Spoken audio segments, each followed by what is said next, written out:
So it happened in those days that Jesus came from Nazareth of Galilee and was baptized in the Jordan by John.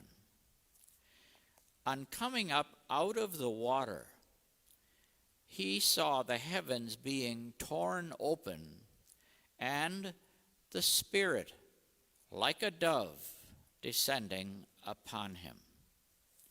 And a voice came from the heavens, "You are my beloved Son, with whom I am well pleased." Again, very minimum amount of words to reflect a phenomenally grace-filled moment in the life of Jesus. So Mark is acknowledging that Jesus spent from after his birth, sometime after it, we don't know exactly when the Holy Family moved from Jerusalem or Egypt back up to Nazareth, but he spent a good number of years there, and as Mark says, it happened. Like Jesus didn't make a conscious choice to leave his ancestral home, his parents, and go do his mission. So again, these clever little ways that the gospel writers have. So he comes from Nazareth in Galilee. Again, the gospel writers are very clear to get the geography correct, or at least as correct as they can get it. Luke makes a few fudges in that regard, but he's got his own reasons for doing them. So, and he's baptized in the Jordan. Now, the Jordan River, we know, is an interesting phenomenon of nature. It's kind of a hopeless creek.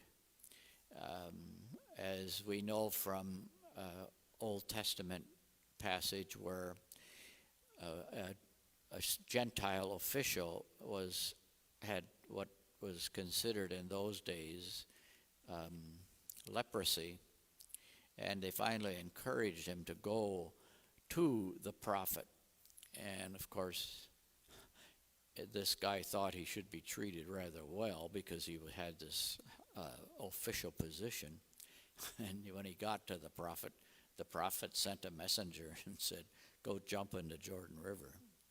And of course, this highfalutin official said, "I wasted my time coming here to jump in that hopeless creek." And anyway, so his courtiers had to tell him, "Look, if it's going to heal you, what's the problem?"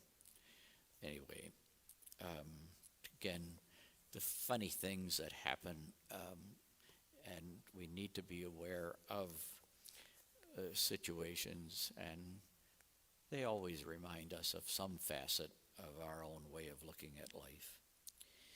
And the Jordan River is also very important because after the chosen people had been relieved from slavery in Egypt, and they journeyed all the time through the desert and finally came up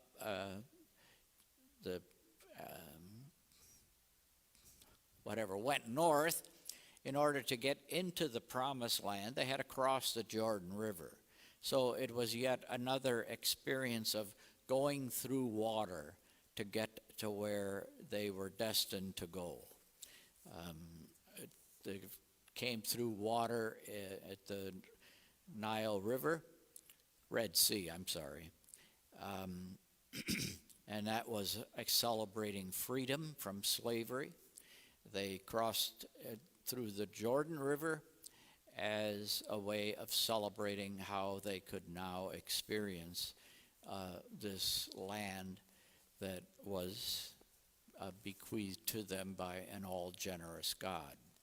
One of the difficulties with that is there are some people who think that the land that God promised included certain number of acres or whatever we'd call it, and that was not the idea. The idea was that they would see that they indeed had a place on this earth, and their place again was to be a light to all people.